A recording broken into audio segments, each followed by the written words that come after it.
sungkitin mo. Tapos biyakin mo. Yan. Ganyan lang yan. Hindi ko yan diniretso, tapos hagurin mo lang yan.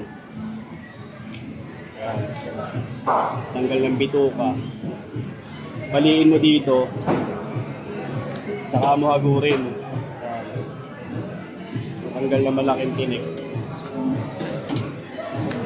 Tanggalin mo muna yung mga naputol na, no? Yung galing sa ribs. Tapos kuhitan mo lang dito. Ayan, isa, dalawa, tatlo, apat. Tapos yung tinik niya, nandito lang siya. Ayan. Ganyan lang yan.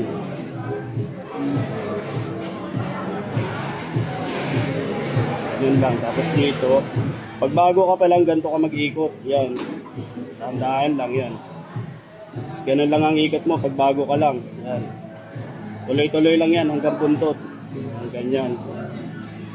Kapain mo lang siya. Kapain mo kung may naiwan. Yan. Yung mga naiwan, bunutin mo ulit.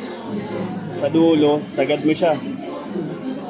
Yan, sagad yan para walang matirang tinig. Dito sa pinakagitna niya, konti lang yan, dito lang yan. Yan. Yan lang sa pinakagitna. Tapos sa kabila, ganun din. Ganun lang din yan, ayan. Kabila. Yan. Tapos dito sa gilid, ganun pa rin. Yan. Sagad mo lang sa buntot para walang naiwan. Yan. Siya. Naiwan pa. Yan. Ikot mo lang. Tapos kapain mo lang uli. Para yung mga naputol, makuha mo uli siya. Yan. Naiwan. Sa gitna, ganun uli. Yan. Yan, napakadali lang yan mga bossing. Okay.